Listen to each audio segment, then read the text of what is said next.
Bismillahirrahmanirrahim. Assalamualaikum warahmatullahi wabarakatuh. Selamat pagi semuanya, salam sejahtera bagi kita semua. Alhamdulillah, hari ini kita dapat kembali bertemu dalam pembelajaran bahasa Indonesia. Mudah-mudahan kita semua sehat dan tetap semangat untuk belajar, sehingga kelak kita bisa diberkahi oleh Allah, diberkahi oleh Tuhan, ilmu yang bermanfaat, ilmu yang berkah, ilmu yang mengantarkan kita bisa menjadi pribadi yang hebat, pribadi yang sukses, pribadi yang memiliki adab dan karakter yang baik. Amin ya rabbal alamin. Ya. Kali ini kita akan kembali melanjutkan materi bab pertama semester ganjil, yaitu tentang teks berita. Ya.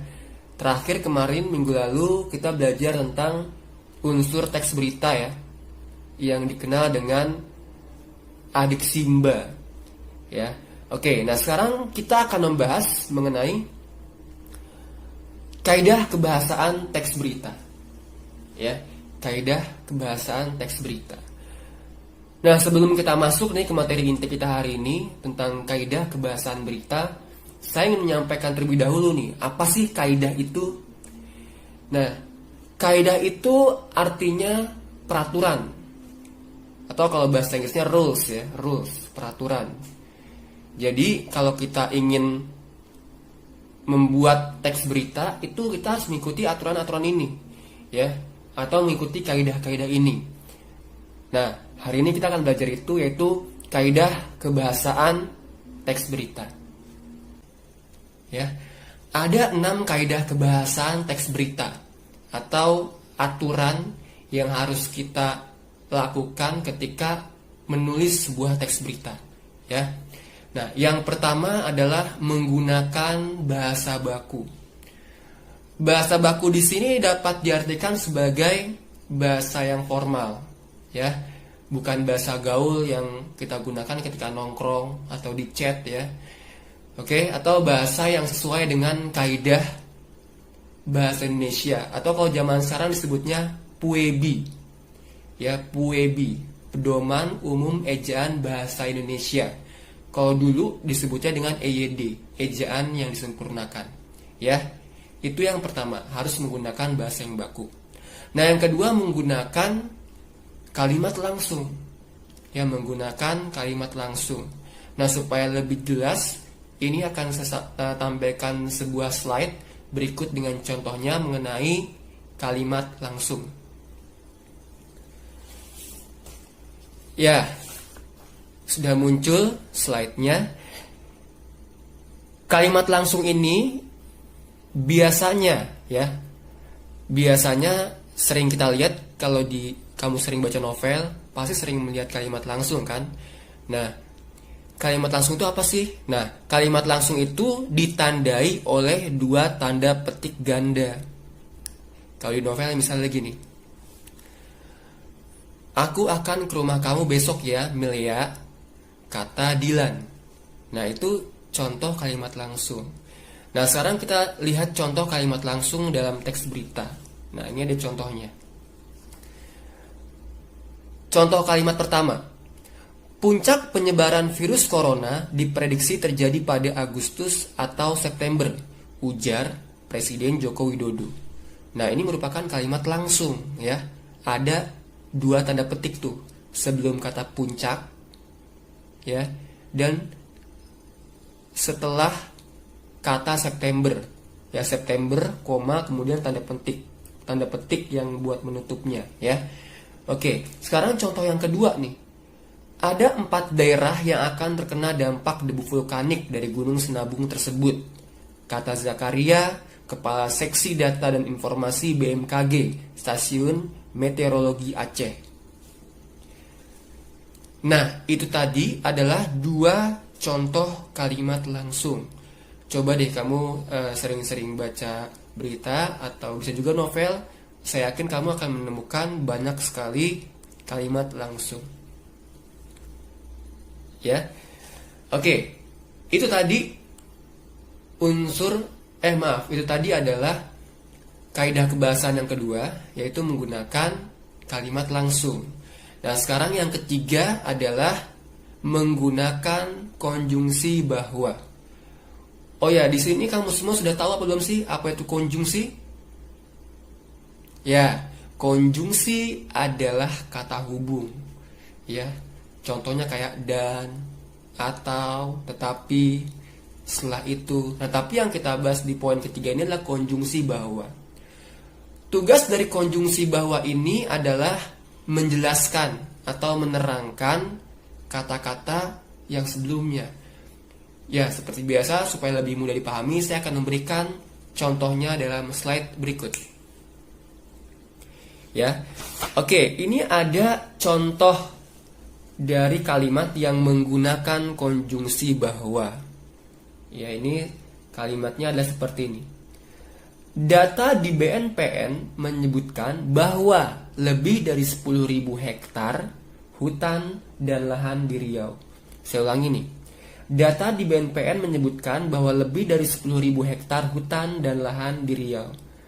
Nah, fungsi kata hubung bahwa itu ya adalah buat menjelaskan kalimat yang ini nih atau kata-kata ini nih. Data di BNPN menyebutkan. Apa yang disebutkan BNPN? Yaitu bahwa lebih dari 10.000 hektar hutan dan lahan di Riau. Ya, jadi fungsi konjungsi bahwa atau kata hubung bahwa adalah menjelaskan kata-kata yang sebelumnya, ya, supaya lebih jelas lagi. Ya, nah kemudian ya kita akan beranjak ke slide berikutnya nih. Ini masih contoh dari penggunaan konjungsi bahwa. Nah, ini slide-nya. Oke, konjungsi bahwa ini juga biasa digunakan dalam kalimat tidak langsung. Ya, ada kalimat langsung dan ada kalimat tidak langsung. Nah, coba deh kamu bandingkan. Ini ada dua kalimat nih yang intinya sama. Oke, kalimat yang pertama ini adalah kalimat langsung. Ya, kalimat yang tadi, puncak penyebaran virus corona diprediksi terjadi pada Agustus atau September, kata Presiden Joko Widodo. Nah, ini kalimat langsung. Kenapa? Karena ciri-cirinya tadi menggunakan dua tanda petik. Sekarang kita bandingkan dengan kalimat tidak langsung. Ya. Ciri-ciri kalimat tidak langsung itu biasanya menggunakan konjungsi bahwa. Nah, contohnya seperti ini. Presiden Joko Widodo berkata bahwa puncak penyebaran virus corona diprediksi terjadi pada Agustus atau September. Nah, ini ada dua kalimat yang intinya sama, tapi disampaikannya dengan cara yang berbeda. Yang pertama menggunakan kalimat langsung, yang kedua menggunakan kalimat tidak langsung. Ya, contoh lain misalnya bagaimana? Oke, contoh lain seperti ini. Misalnya saya berkata, hari ini saya akan masuk sekolah, kata Dimas. Nah, itu kalimat langsung. Saya ulangi, hari ini saya akan masuk sekolah, kata Dimas. Nah, kalau kalimat tidak langsungnya bagaimana? Dibalik, Dimas berkata bahwa hari ini dia akan masuk sekolah.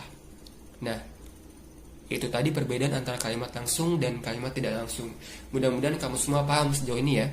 Oke, sekarang kita langsung saja beranjak ke kaidah kebahasaan yang ketiga, yaitu menggunakan kata kerja mental. Oke. Kata kerja mental ini adalah kata kerja yang sumbernya adalah pikiran kita. Ya.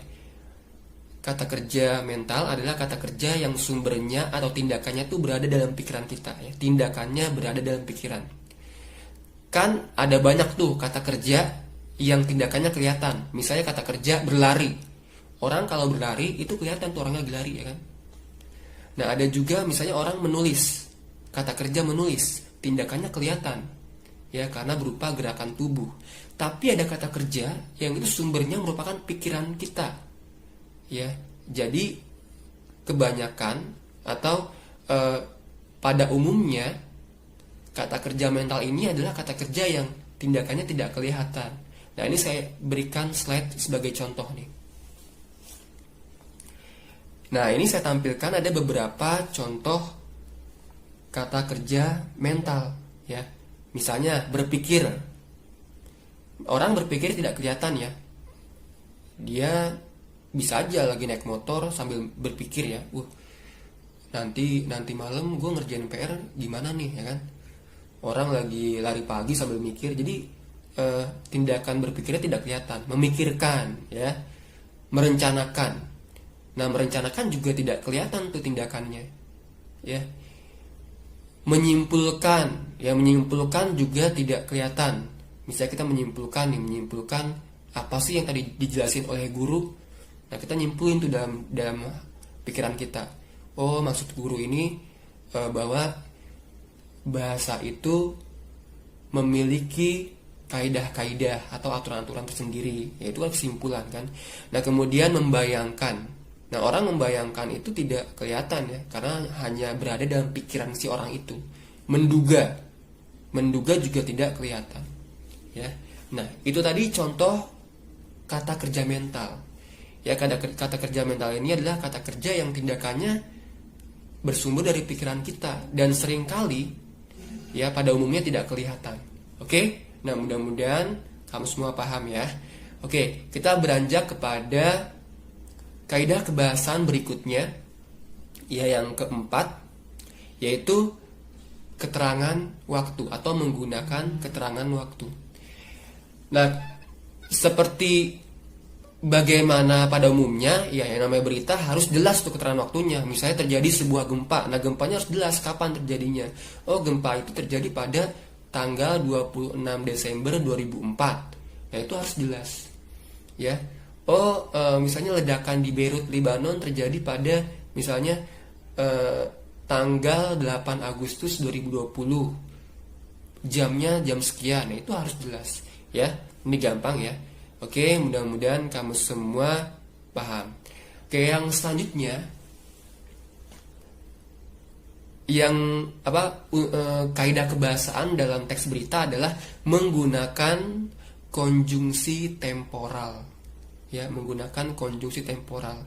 Konjungsi temporal ini pernah kita pelajari dalam bab tentang teks prosedur, ya, teks prosedur.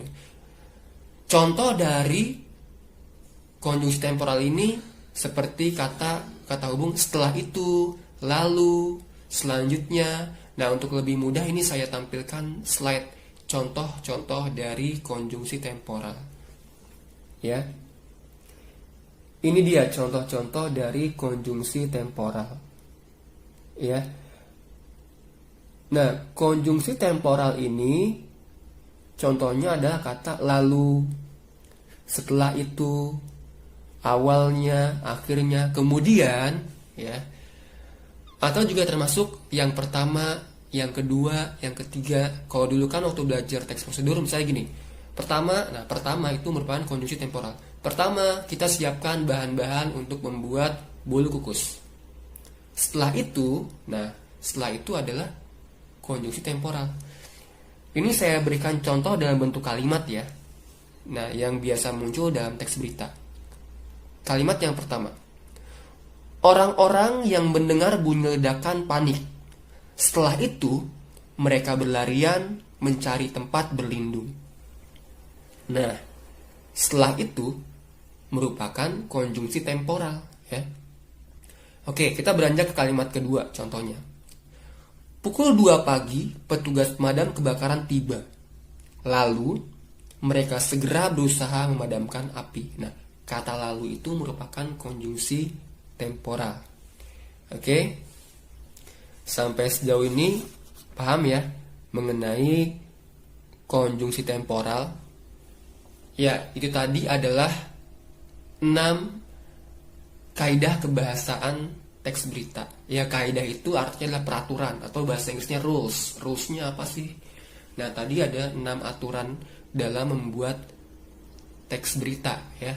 Yang pertama adalah menggunakan bahasa baku, yang kedua menggunakan kalimat langsung, yang ketiga menggunakan konjungsi bahwa, yang keempat menggunakan kata kerja mental, yang kelima menggunakan keterangan waktu, dan yang keenam adalah menggunakan konjungsi temporal. Ya, mudah-mudahan sampai saat ini paham. Kalau misalnya ada yang belum paham, silahkan nanya ke saya chat pribadi saya pasti akan saya balas. Ya, saya lebih suka kamu semua jujur kalau belum paham, ya, dibanding kamu pura-pura paham padahal sebenarnya nggak paham. Ya, sama saya belajar santai, woles, tapi tetap bertanggung jawab, disiplin, sopan dan santun. Ya, itu aja. Ya, hari ini kita belajar tentang kaidah kebahasaan teks berita. Mudah-mudahan ilmu yang kita pelajari hari ini menjadi ilmu yang berkah dan bermanfaat bagi kita semua. Amin amin ya robbal alamin. Ya, terima kasih. Saya akhiri. Wassalamualaikum warahmatullahi wabarakatuh.